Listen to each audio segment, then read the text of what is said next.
खरं तर महायुतीची एक सर्वात महत्त्वाकांक्षी योजना म्हणजे मुख्यमंत्री माझी लाडकी बहीण योजना आहे। याची ई-KYCची प्रक्रिया ही साधारणपणे गेल्या वर्षी ऑगस्ट महिन्यामध्ये सुरू झाली होती आणि त्याला पहिल्या सुरुवातीच्या ह्याच्यामध्ये जवळपास 3 महिन्याचा कालावधी देण्यात आला होता।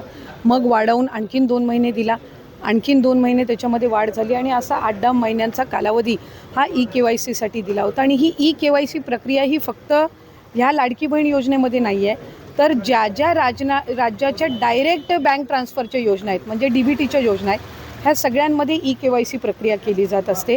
आणि हा जो 80 लाखाचा आकडा आहे हा फक्त ई-KYCचा नाही, यात ई-KYCचे काही महिला असतील ज्यांनी ई-KYC केलेली नसेल इतक्या मुदतीतसुद्धा तेही आहेत। काही आम्हाला गेल्या 10-10.5 महिन्यापासून आम्ही एक IT विभागाचं म्हणजे इन्कम टॅक्सचा आम्ही जो आकडा ज्यांचं उत्पन्न 2.5 लाखापेक्षा जास्ती आहे हा डेटा जो आहे हा आम्ही त्या ठिकाणी मागवलेला होता।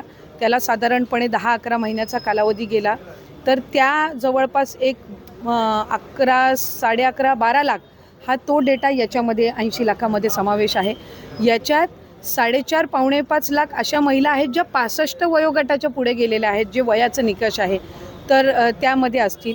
त्याच्यानंतर याच्यात सरकारी कर्मचारी ज्यांनी लाभ घेतला होता ते काही हजारांमध्ये होते, 14-14.5 हजार असतील। त्यांच्याकडून वसुली जी आहे ही गेल्या 8 महिन्यापासूनच सुरू आहे, त्याच्यामुळे ते याच्यामध्ये आहेत। तर अशा पद्धतीनं काही नमो शेतकरीचे आहेत जे नमो शेतकरीचाही लाभ घेत होते, याचाही घेत होते, तर अशा पद्धतीनं ते साधारणपणे हा आकडा आहे। याच्यातसुद्धा काही आमच्याकडे ज्या लाभार्थी महिला आहेत यांनी विनंती केलेली आहे की त्यांनी ई-KYC करूनसुद्धा त्यांना लाभ हा बंद झालेला आहे। आम्ही त्याची फेर तपासणी करत आहोत, जेणेकरून कुठलीही महिला जिने ई-KYC केलेली असेल ती लाभापासून वंचित राहता कामा नये। त्याच्यामुळे राज्याचे मुख्यमंत्री देवेंद्र फडणवीस साहेब, एकनाथजी शिंदे साहेब, आदरणीय सुनेत्रा काकी असतील, मंत्रिमंडळ असेल, याच्यानी आपण ती ज्यांनी ई-KYC केलेली आहे पण त्यांचा कदाचित काही कारणास्तव टेक्निकल अडचणीमुळे लाभ बंद झाला असेल ती आम्ही करतोय। काही अशा आहेत ज्यांनी संजय गांधी निराधार योजना आणि लाडकी बहीण योजना ह्या दोन्हीमधून जे लाभ घेत होते ते छाननीमध्ये कट झालेले आहेत, पण त्यांना दोन्हीपैकी एका योजनेचा कंपल्सरी लाभ हा आपण देणारच आहोत।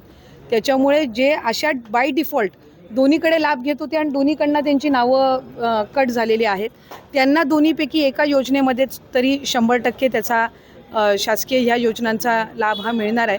काही RTOच्या संदर्भामध्ये तक्रारी केलेल्या आहेत, यातल्या 80 लाखामधल्या जवळपास 3-3.25 लाख ह्या RTOच्या आहेत ज्यांचे वाहनं आहेत पण ते लाभ घेत होते। हा एक 6-8 महिन्यापासून डेटा मिळालेला आहे।